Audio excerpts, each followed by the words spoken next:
세상에서 가장 우아한 여인. 20세기 패션의 아이콘, 할리우드의 영원한 요정. 우리는 오드리 헵번을 생각했을 때 헵번의 화려한 드레스와 눈부신 다이아몬드를 가장 먼저 떠올립니다. 하지만 그녀의 상징과도 같았던 그 가녀린 몸매 속에 숨겨진 비밀을 알고 계신가요? 전 세계 여성들이 그토록 갈망했던 그녀의 날씬한 몸은 사실 철저한 다이어트의 결과가 아니었습니다. 그것은 굶어 죽지 않기 위해 쓰레기통을 뒤지고 흙바닥에서 썩어가는 튤립 뿌리를 씹어 삼켜야 했던 지독한 영양실조가 남긴 비극적인 흉터였습니다. 화려한 조명이 꺼진 뒤 그녀가 평생을 싸워야 했던 것은 화려한 라이벌들이 아니라 유년 시절 영혼에 새겨진 전쟁의 공포와 지독한 허기였습니다. 천사 같은 미소 뒤에 독종 같은 생존 본능을 숨겨야만 했던 여자. 우리가 몰랐던 진짜 오드리 헵번의 이야기 지금 시작합니다. 오드리 헵번은 1929년 벨기에 브뤼셀에서 태어나 네덜란드와 영국을 오가며 자랐습니다. 어머니는 네덜란드의 유서 깊은 귀족 가문 출신이었으며 아버지는 영국의 은행가였죠. 오드리에게는 어머니의 첫 번째 결혼으로 태어난 2명의 오빠가 있었습니다. 겉보기에는 부족함이 없는 귀족 집안이었습니다. 하지만 웅장한 저택 안에는 늘 침묵이 흘렀습니다. 귀족의 예절을 중시했던 어머니는 따뜻한 애정 표현에 인색했습니다. 어린 오드리가 유일하게 기댈 수 있었던 사람은 아버지뿐이었습니다. 그러나 그녀가 6살이 되던 해 아버지는 집을 떠났고 다시 돌아오지 않았습니다. 의지하던 아버지가 떠난 빈자리로 마음이 어려울 무렵 곧이어 전쟁도 닥칩니다. 1939년 2차 세계대전이 시작된 것입니다. 네덜란드의 평범한 일상은 무너졌고 오드리의 가족도 예외는 아니었습니다.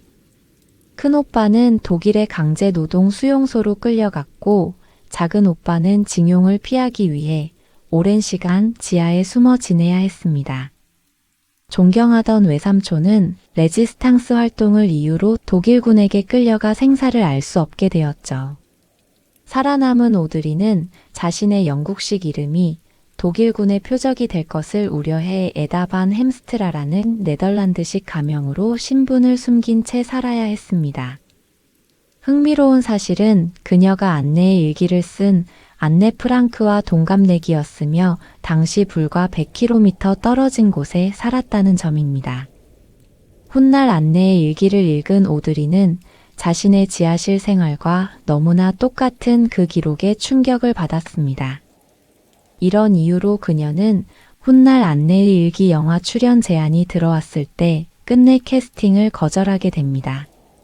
전쟁으로 가족이 뿔뿔이 흩어지고 생사가 오가는 상황 속에서 곁에 남은 이들이 마주해야 했던 것은 매일 아침 찾아오는 굶주림이었습니다. 식량이 바닥나자 오드리는 허기를 달래기 위해 흙바닥을 파서 튤립 구근을 캐먹었습니다. 길거리에 쓰레기통을 뒤지며 버려진 배추 잎으로 배를 채울 수밖에 없었죠. 수년간 지속된 영양실조는 소녀의 몸을 앙상하게 만들었고 빈혈과 황달을 동반했습니다. 하지만 전쟁으로 인한 굶주림 속에서도 오드리의 꿈이었던 발레를 멈추지 않았습니다. 그녀는 빛이 들지 않는 지하실에 숨어 연습을 이어갔고 네덜란드 저항군을 돕기 위해 비밀 무대에 서기도 했습니다. 자금이 부족했던 레지스탕스를 위해 창문을 검은 천으로 가린 채 자선 공연을 연 것입니다. 발각되면 목숨을 잃을 수 있는 상황이었습니다. 소리가 새어나가지 않도록 오드리는 음악 없이 침묵 속에서 춤을 추었습니다. 관객들 역시 손뼉을 치는 대신 고개를 끄덕이거나 눈빛으로 화답했습니다. 공연으로 모은 돈은 모두 저항군에게 전달되었습니다. 소녀의 역할은 무대 위에만 머물지 않았습니다. 오드리는 직접 저항군의 비밀 연락책으로 나섰습니다. 깡마르고 평범한 10대 소녀였기에 독일군의 감시를 비교적 쉽게 피할 수 있었기 때문입니다.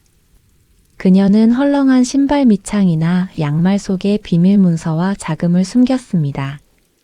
그리고 아무렇지 않은 표정으로 자전거를 타고 잿빛 거리를 누비며 정보를 전달했습니다. 대중들은 훗날 그녀를 연약하고 보호 본능을 자극하는 여배우로 기억했습니다. 하지만 실제의 오드리 헵번은 타인을 돕기 위해 신발 밑창에 문서를 숨기고 춤을 추던 아주 단단한 사람이었습니다. 1945년 드디어 전쟁이 끝났습니다. 오드리는 네덜란드를 떠나서 영국 런던으로 향했습니다. 오랜 꿈이었던 수석 발레리나가 되기 위해 유명한 발레 학교에 입학했죠. 당시 어머니는 남작 부인이라는 신분을 내려놓았습니다. 전쟁으로 재산을 모두 잃었기 때문이었죠.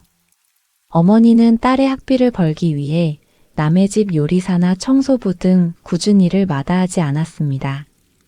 오드리는 어머니의 희생을 알았기에 매일 쉬지 않고 연습에 매달렸습니다. 하지만 런던의 발레 학교에서 그녀는 현실과 마주합니다. 유년 시절 겪은 영양실조의 흔적은 쉽게 지워지지 않았습니다. 근육은 고난도 동작을 감당할 만큼 발달하지 못했고 호흡은 늘 부족했습니다. 170cm가 넘는 큰 키도 발레리나로서는 제약이었습니다. 결국 스승은 신체적인 한계 때문에 수석 발레리나는 불가능하다는 평가를 내렸습니다. 평생을 품어온 꿈의 문이 닫히는 절망적인 순간이었죠. 당장 방세와 생활비가 필요했던 그녀는 미련 없이 발레 슈즈를 벗었습니다. 그리고 런던 극장가를 찾아다니며 무대 맨 뒷자리에서 대사 없이 춤을 추는 코러스 걸로 나섰습니다. 밤에는 구석에서 춤을 추고 낮에는 푼돈을 벌기 위해 광고 모델을 하며 무명 시절을 견뎠습니다. 비록 이름 없는 무명이었지만 발레로 다져진 성실함은 변하지 않았습니다. 늘 가장 먼저 연습실에 도착했고 단 한 줄의 대사가 주어지면 수백 번을 연습했습니다. 그렇게 단역을 전전하던 1951년 그녀에게 운명적인 만남이 찾아옵니다. 1951년 오드리가 프랑스 한 호텔 로비에서 작은 조연을 맡아 영화 촬영을 하고 있을 때였습니다. 그때 로비를 지나가던 노부인이 걸음을 멈추고 오드리를 유심히 바라보았습니다. 그녀는 바로 당대 프랑스 문단의 거장이자 소설 지지의 원작자인 시도니 가브리엘 콜레트였습니다. 당시 콜레트는 자신의 소설을 브로드웨이 연극으로 올리기 위해 주인공 역할을 맡아줄 지지를 찾고 있었습니다. 이미 수많은 배우를 오디션했지만 천진난만하면서도 우아한 주인공의 느낌을 가진 배우를 찾지 못해 골머리를 앓고 있었죠. 그런데 로비에서 수다를 떨며 천진하게 웃고 있는 오드리를 본 순간 콜레트는 전율을 느꼈습니다. 그녀는 휠체어를 밀던 남편에게 다급히 속삭였습니다. 찾았어. 저 아이가 바로 나의 지지야. 콜레트는 곧장 오드리에게 다가가 캐스팅 제안을 했습니다. 하지만 무명 코러스 걸이었던 오드리의 반응은 의외였습니다. 그녀는 기뻐하기보다 당혹스러워하며 이렇게 대답했습니다. 죄송하지만 저는 연기를 배운 적이 없는 발레리나일 뿐이에요. 제가 브로드웨이 주연이라니요. 말도 안 돼요. 하지만 콜레트는 단호했습니다. 그녀는 오드리의 손을 잡고 네가 연기를 못한다면 배우면 된다. 하지만 지지 그 자체가 되는 것은 아무나 할 수 없는 일이야. 라며 그녀를 설득했습니다. 결국 오드리는 이 제안을 받아들였고 런던에서 뉴욕으로 향하는 비행기에 올랐습니다. 무대 경험이 거의 없던 오드리에게 브로드웨이의 압박은 엄청났습니다. 그녀는 발음 교정과 연기 연습을 위해 매일 밤잠을 설쳐가며 연습에 매달렸습니다. 그리고 1951년 11월 마침내 막이 올랐을 때 평단이 발칵 뒤집혔습니다. 관객들은 낯선 여배우의 신비로운 매력에 홀린 듯 박수를 보냈습니다. 오드리가 첫 주연으로 올랐던 이 연극에 대해 뉴욕 타임즈는 이렇게 평가했습니다. 오드리 헵번이라는 이름은 곧 모든 사람의 입에 오르내리게 될 것이다. 연극 지지는 그녀를 무명 코러스걸에서 브로드웨이의 샛별로 만들었을 뿐만 아니라 할리우드 감독 윌리엄 와일러가 그녀를 로마의 휴일 공주 역할로 선택하게 된 결정적인 발판이 되었습니다. 이 작품은 엄격한 왕실 생활에 지친 앤 공주가 로마를 방문했다가 겪는 하루 동안의 일탈을 그립니다. 평범한 기자를 만나 스쿠터를 타고 거리를 달리는 소박한 자유의 이야기입니다. 감독은 로마의 휴일의 공주 역할을 위해 이미 엘리자베스 테일러와 진 시몬스 같은 당대 최고의 스타들을 염두에 두고 있었죠. 당시 할리우드는 마릴린 먼로처럼 풍만하고 관능적인 금발 배우들이 주름잡고 있었습니다. 깡마른 체구에 갈색 머리를 한 오드리는 철저한 비주류였죠. 하지만 신인인 오드리의 사진을 본 순간 감독은 묘한 끌림을 느꼈고 영국 런던에서 비밀리에 카메라 테스트를 진행하기로 합니다. 여기서 영화사에 남는 유명한 몰래카메라 테스트 사건이 벌어집니다. 와일러 감독은 촬영 기사에게 미리 비밀스러운 지시를 내렸습니다. 정식 테스트가 끝났다고 말한 뒤에도 절대로 카메라를 끄지 말게. 아무것도 모르는 오드리는 감독의 큐 사인에 맞춰 공주 연기를 완벽하게 마쳤습니다. 그리고 컷소리와 함께 테스트가 끝나자 긴장이 풀린 오드리는 침대에 걸터 앉아 아이처럼 환하게 웃으며 스태프들과 수다를 떨기 시작했습니다. 연기가 아닌 22살 소녀 오드리 본연의 순수함이 터져나온 순간이었죠. 나중에 이 영상을 확인한 와일러 감독은 우리가 찾는 공주는 연기를 잘하는 배우가 아니라 저렇게 존재만으로 빛나는 사람이어야 한다며 매우 극찬했습니다. 사실 제작사는 오드리의 캐스팅을 반대했습니다. 당시 할리우드는 풍만한 몸매와 관능적인 매력을 가진 여배우가 흥행의 공식이었는데 오드리는 너무나 말랐기 때문이었죠. 하지만 와일러 감독은 고집을 꺾지 않았고 결국 그녀를 주인공으로 낙점했습니다. 화면에 등장한 그녀는 세상의 미의 기준을 단숨에 바꿨습니다. 화려한 드레스 대신 소매를 걷어 올린 셔츠, 싹둑 자른 쇼커트에 굽없는 단화, 억지로 꾸며내지 않은 미소와 발레로 다져진 고든 자세는 사람들의 시선을 사로잡았습니다. 관능적인 매력만을 쫓던 대중에게 그녀의 자연스러움은 신선한 충격이었습니다. 영화 속 유명한 진실의 입 명장면 역시 그녀의 꾸밈 없는 자연스러움이 만든 결과입니다. 상대 배우 그레고리 팩이 대본에 없이 소매 속에 손을 숨기는 장난을 쳤고 깜짝 놀라 비명을 지르며 그에게 안기는 오드리의 실제 반응이 필름에 그대로 담기며 명장면이 되었습니다. 영화의 마지막 기자회견 장면에서 어느 도시가 가장 좋았냐는 질문에 앤 공주는 여러 도시의 이름을 나열하는 것이 대본이었지만 오드리는 눈물을 머금은 채 이렇게 대답합니다. 로마입니다. 단연코 로마입니다. 이곳에서의 기억을 평생 소중히 간직할 것입니다.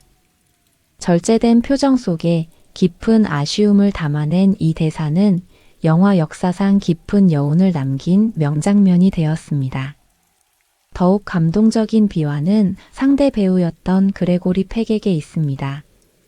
당시 이미 대스타였던 그는 계약 조건상 영화 포너에 자신의 이름만 크게 올릴 수 있는 권한이 있었습니다. 하지만 촬영 중 오드리의 천재성을 발견하게 되었고 자신의 에이전트에게 전화를 걸어 이렇게 요구합니다. 내 이름 옆에 이 신인 여배우의 이름을 똑같은 크기로 올려주게. 내 장담컨대 이 영화가 개봉하면 그녀는 아카데미상을 받을 것이고 내 이름만 크게 나가면 난 멍청이처럼 보일 테니까. 할리우드 역사상 대선배가 신인 여배우를 위해 자신의 기득권을 내려놓은 유례없는 일이었습니다. 그리고 그레고리 팩의 예언대로 오드리는 이 한 편의 영화로 전 세계를 발칵 뒤집어 놓으며 오스카 여우주연상을 거머쥐게 됩니다. 생계를 위해 코러스걸을 전전하던 배우는 이 영화 한 편으로 아카데미 여우주연상을 받으며 시대의 아이콘이 되었습니다. 전 세계 여성이 그녀의 옷차림을 따라했습니다. 하지만 스타가 된 후에도 오드리는 자신을 잃지 않았습니다. 세상이 그녀의 외모에 열광할 때 그녀는 이렇게 말했습니다. 나는 한 번도 나 자신이 아름답다고 생각한 적이 없습니다. 그저 내게 주어진 것을 최대한 활용했을 뿐입니다. 그녀가 평생 자녀들에게 읽어준 시 구절 역시 그녀의 내면을 보여줍니다. 아름다운 입술을 갖고 싶다면 친절한 말을 하라. 사랑스러운 눈을 갖고 싶다면 사람들의 좋은 점을 보아라. 사람들은 그녀의 외모에 환호했지만 그녀가 보여준 진짜 매력은 세상을 바라보는 담백하고 따뜻한 시선이었습니다. 로마의 휴일 이후 오드리 헵번의 삶은 완전히 달라졌습니다. 무명 시절의 코러스걸은 단숨에 할리우드를 대표하는 배우가 되었습니다. 하지만 그녀는 하나의 이미지에 안주하지 않고 다채로운 역할을 통해 자신의 영역을 넓혀갔습니다. 1954년 영화 사브리나에서는 평범한 운전기사의 딸에서 세련된 여성으로 변모하는 역할을 맡았습니다. 이 영화를 준비하며 오드리는 자신의 의상을 직접 고르기 위해 프랑스 파리로 향했습니다. 당시 촉망받던 신인 디자이너 위베르 드 지방시를 만나기 위해서였죠. 지방시는 헵번이라는 이름만 듣고 당대 최고의 스타였던 캐서린 헵번이 찾아올 것이라 기대했습니다.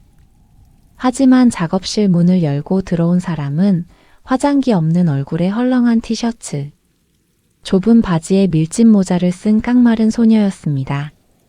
처음에는 실망했던 지방시도 자신의 옷을 입고 완벽한 자태를 뽐내는 그녀의 모습에 인해 매료되고 말았습니다. 이때 오드리가 선택한 어깨선이 드러나는 검은색 드레스와 굽이 낮은 플랫 슈즈, 화려한 보석이나 과장된 장식을 덜어낸 이 간결한 스타일은 영화 개봉 후 헵번 룩이라는 이름으로 전 세계에 유행하게 됩니다. 여성들의 패션이 거추장스러운 장식에서 벗어나 활동적이고 단순한 아름다움으로 바뀌는 순간이었습니다. 이 만남을 계기로 지방시는 오드리의 평생의 친구이자 전담 디자이너가 되었습니다. 이후 지방시는 오직 오드리만을 위해 랭테르디라는 향수를 선물했습니다.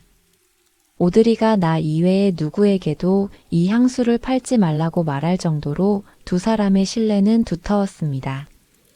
이 향수는 오드리가 허락한 후에야 비로소 세상에 판매될 수 있었습니다. 1957년 영화 퍼니 페이스에서는 그녀의 오랜 꿈이 스크린 위에서 이루어졌습니다. 유년 시절 영양실조로 포기해야만 했던 발레리나의 꿈. 비록 현실의 무대는 아니었지만 그녀는 이 영화에서 자신의 우상이었던 프레드 아스테어와 함께 마음껏 춤을 추었습니다. 대역 없이 모든 춤을 직접 소화한 그녀의 모습은 단절되었던 과거의 꿈을 스스로 이어붙인 결과물이었습니다. 이어 1959년에는 영화 파괴에 출연하며 연기력의 깊이를 증명했습니다. 수녀로서의 헌신과 인간적인 고뇌 사이에서 갈등하는 무겁고 진지한 역할이었습니다. 당시 촬영은 아프리카의 콩고에서 진행되었습니다. 오드리는 배역을 소화하기 위해 실제 병원에서 간호 훈련을 받고 수술 과정을 참관했습니다.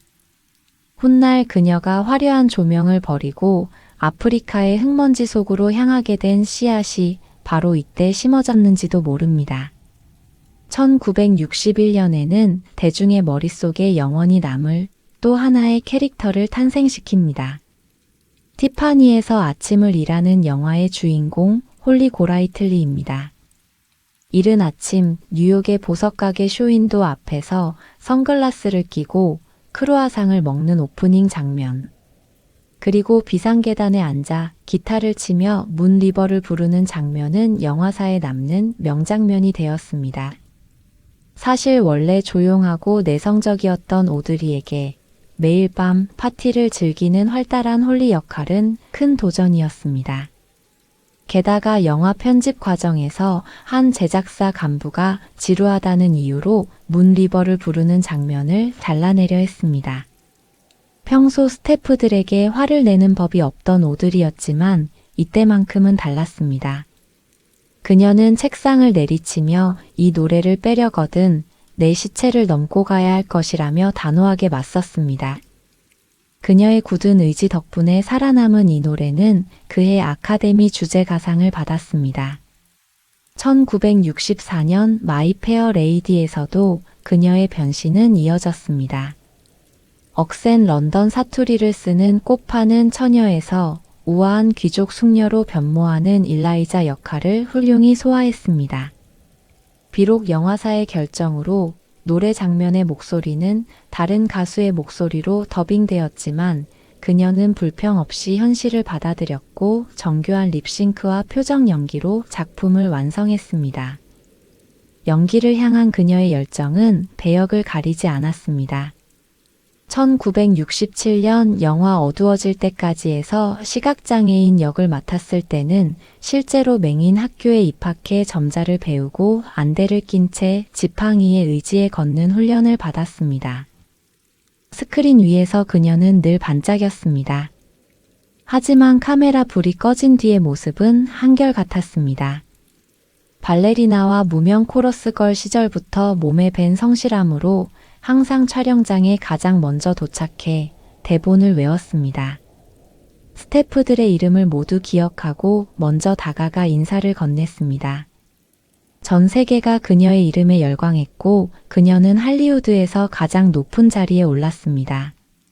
하지만 오드리는 대중의 환호 소리보다 화려한 시상식의 트로피보다 그녀가 진심으로 원했던 단 한 가지, 바로 유년 시절부터 한 번도 온전히 누려보지 못했던 평범하고 다정한 가족의 온기였습니다. 하지만 이 간절한 바람과 달리 화려한 스크린 이면의 삶은 늘 결핍과 불안의 연속이었습니다. 우리가 기억하는 화면 속의 오드리는 늘 티 없이 맑은 요정이었습니다. 하지만 카메라 불이 꺼진 뒤에 진짜 오드리는 하루에 2-3갑씩 담배를 태우는 지독한 흡연자였습니다. 그녀의 손에는 늘 담배가 들려 있었습니다. 대본을 외울 때도 촬영 사이에 쉬는 시간에도 연기를 내뿜었죠. 그것은 단순한 습관이 아니었습니다. 전쟁이 남긴 트라우마였으며 완벽한 미소를 보여줘야 한다는 할리우드의 압박감이었습니다.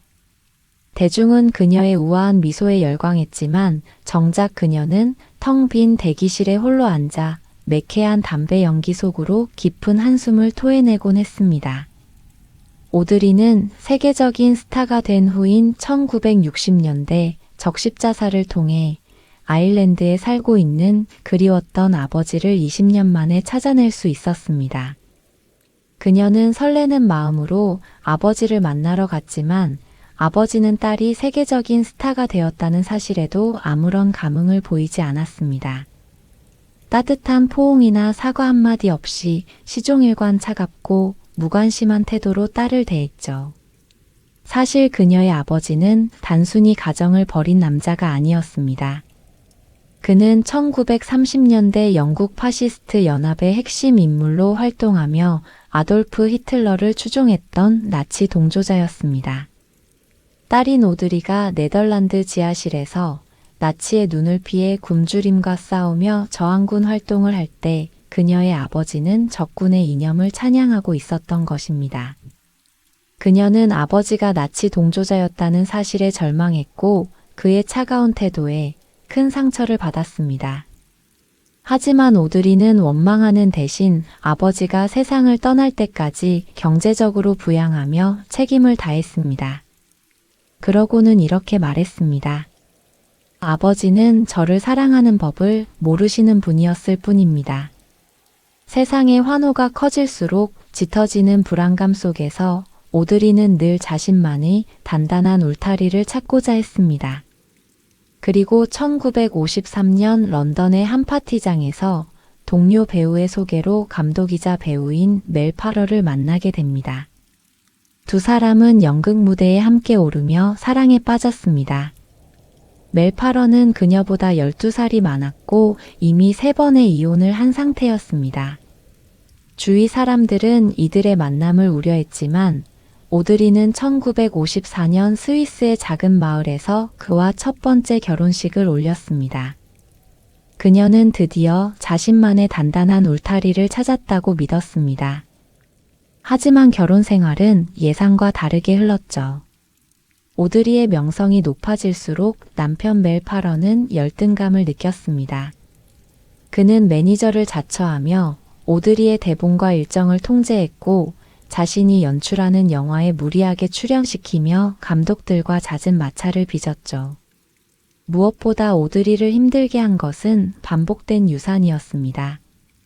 2번의 유산 후 1960년 영화 촬영 중 낙마사고로 척추가 부러지는 중상을 입으며 3번째 아이마저 잃고 맙니다.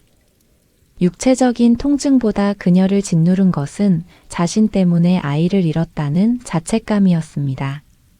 상실감 속에서도 가정을 지키기 위해 노력한 끝에 마침내 첫째 아들인 션을 품에 안았지만 이미 부부의 틈은 벌어져 있었습니다. 결국 두 사람은 1968년 이혼을 결정합니다. 이후 상실감에 빠져있던 그녀는 여행 중 우연히 이탈리아의 정신과 의사 안드레아 도티를 만납니다. 자신을 세계적인 스타가 아니라 평범한 여성으로 대하는 편안함에 이끌려 1969년 2번째 결혼식을 올립니다. 그녀는 화려한 할리우드를 떠나 로마에 정착했고 앞치마를 두르고 직접 요리를 하며 평범한 주부의 삶을 선택했습니다. 곧이어 둘째 아들 루카가 태어났죠. 하지만 평화는 오래가지 않았습니다. 남편 안드레아 도티는 늦은 밤 나이트클럽을 전전했고 신문 일면에는 종종 남편의 외도 사진이 실렸습니다. 오드리는 아이들의 상처를 막기 위해 아침이면 아무 일도 없었다는 듯 직접 아이들을 학교에 데려다주며 현실을 외면하려 애썼습니다. 하지만 거짓말을 영원히 견딜 수는 없었습니다. 아이들이 상처를 감당할 만큼 자랐다고 판단한 1982년 결국 2번째 이혼 도장을 찍습니다. 전 세계 사람들의 사랑을 받는 시대의 아이콘이었지만 화려한 조명이 꺼진 뒤에 오드리는 늘 혼자서 텅 빈 집을 지켜야만 했습니다. 하지만 깊은 고독의 끝에 마침내 진짜 안식처가 찾아옵니다. 오드리는 지인의 저녁 식사 모임에서 네덜란드 출신의 배우 로버트 월더스를 만났습니다. 당시 로버트 역시 아내와 사별하고 깊은 상실감에 빠져 있었죠. 각자의 마음에 남은 빈자리는 두 사람을 조용히 연결해 주었습니다. 세상의 이목을 끄는 열정적인 사랑은 아니었습니다. 하지만 오드리가 평생 찾아 헤매던 흔들림 없는 다정함과 평온함이 그에게 있었습니다. 2번째 이혼이 마무리된 후 오드리는 로버트와 함께 스위스의 시골 마을로 향했습니다. 두 사람은 결혼이라는 제도에 얽매이지 않고 서로의 상처를 이해하는 온전한 동반자가 되기로 합니다. 로버트와 함께 마음의 평화를 찾은 오드리. 대중은 세기의 요정이 다시 스크린으로 돌아와 주기를 바랬지만 그녀의 시선은 전혀 다른 곳을 향하고 있었습니다. 1988년 예순을 앞둔 그녀는 스위스를 떠나 아프리카 에티오피아로 향하는 비행기에 오릅니다. 유엔 아동기금인 유니세프의 친선대사 자격이었습니다. 그녀가 아프리카행을 결심한 이유는 명확했습니다. 2차 세계대전 직후 영양실조로 죽어가던 자신에게 밀가루와 연유를 건네며 목숨을 살려준 것이 바로 유니세프의 전신인 국제구호기구였기 때문입니다. 주위 사람들은 노년의 나이에 위험한 곳으로 가는 것을 말렸지만 그녀는 단호했습니다. 이것은 숭고한 희생이 아닙니다. 그저 내가 오래전 받았던 도움을 다시 돌려주는 것뿐입니다. 에티오피아와 수단, 방글라데시, 베트남 그리고 소말리아.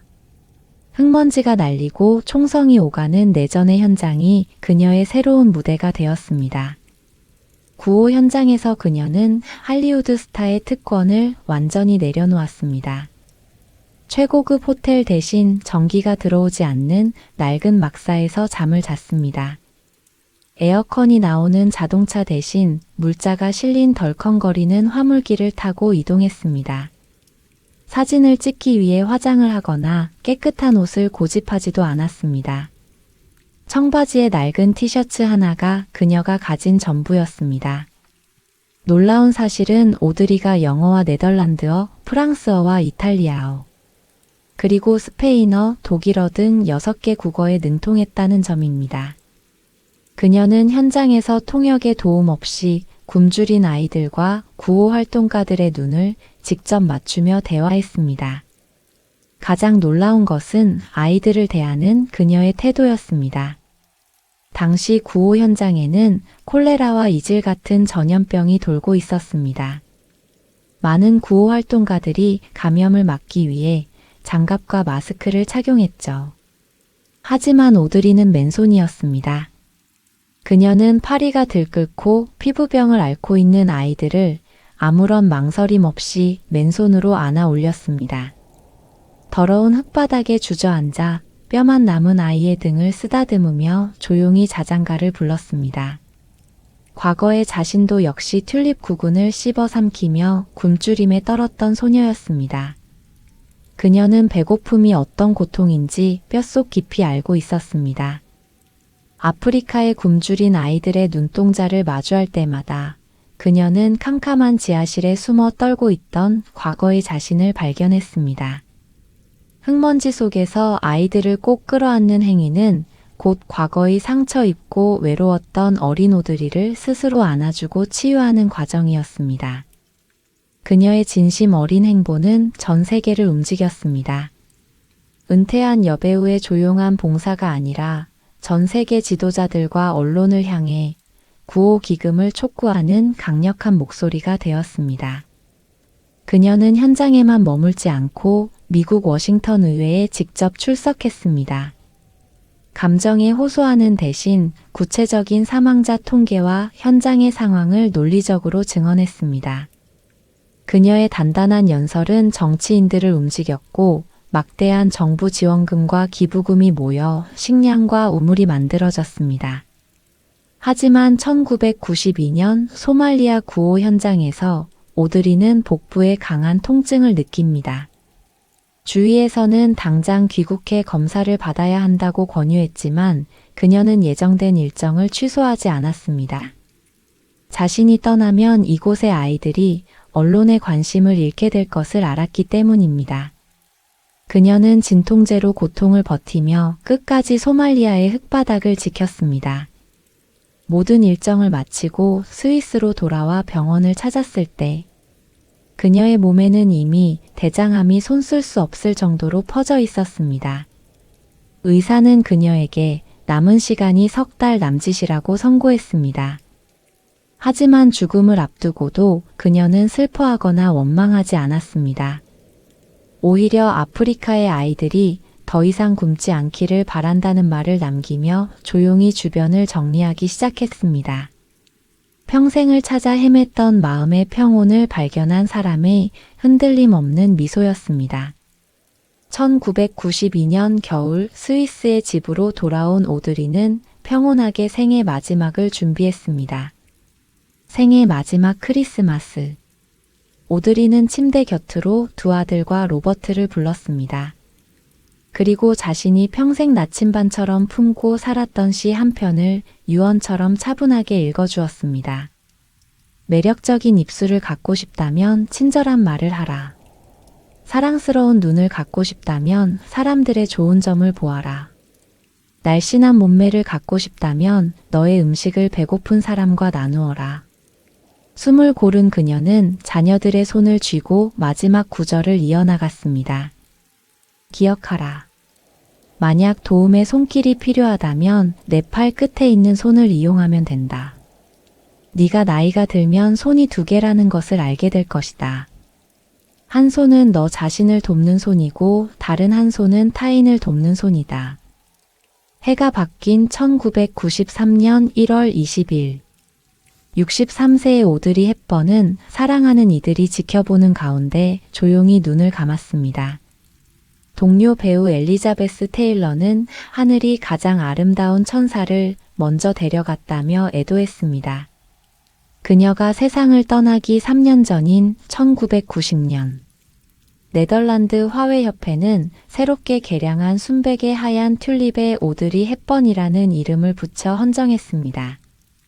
전쟁 중 굶어 죽지 않기 위해 흙바닥을 파서 쓰디 쓴 튤립 구근을 씹어 삼키던 앙상한 소녀가 50년의 세월이 흘러 세상에서 가장 아름답고 고결한 튤립의 이름으로 피어난 것입니다.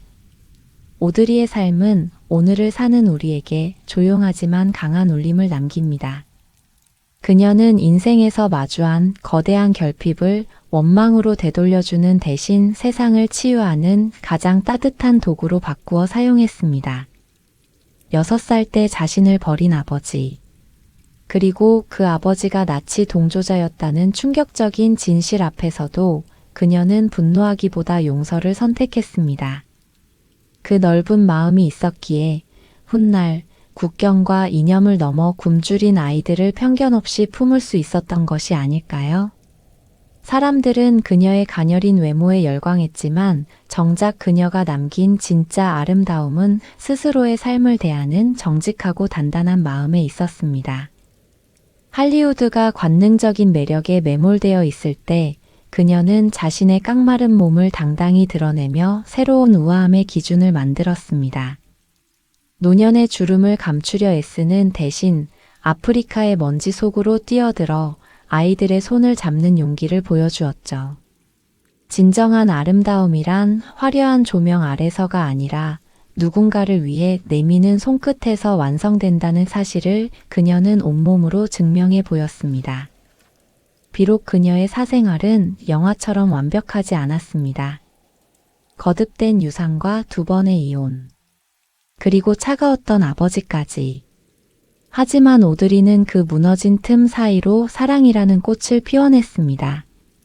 나는 나 자신이 아름답다고 생각한 적이 없다고 말하면서도 그녀는 자신에게 주어진 삶을 누구보다 성실하게 그리고 아름답게 활용했습니다.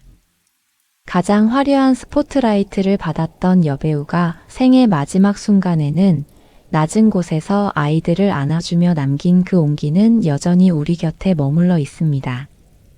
그녀가 남긴 유언처럼 우리에게는 2개의 손이 있습니다. 한 손은 나 자신을 돕는 손이고 다른 한 손은 힘겨운 타인을 향해 뻗어야 할 손이죠. 이제 남겨진 그 손을 어디로 향하게 할지는 오롯이 우리의 몫으로 남았습니다. 전쟁 속에서 버틴 소녀. 결핍을 안고도 세상을 끝내 사랑했던 사람. 그리고 마지막 순간까지 도움의 손길이 필요한 아이들의 어머니가 되어주었던 여인. 지금까지 영원한 튤립으로 기억될 오드리 헵번의 이야기였습니다.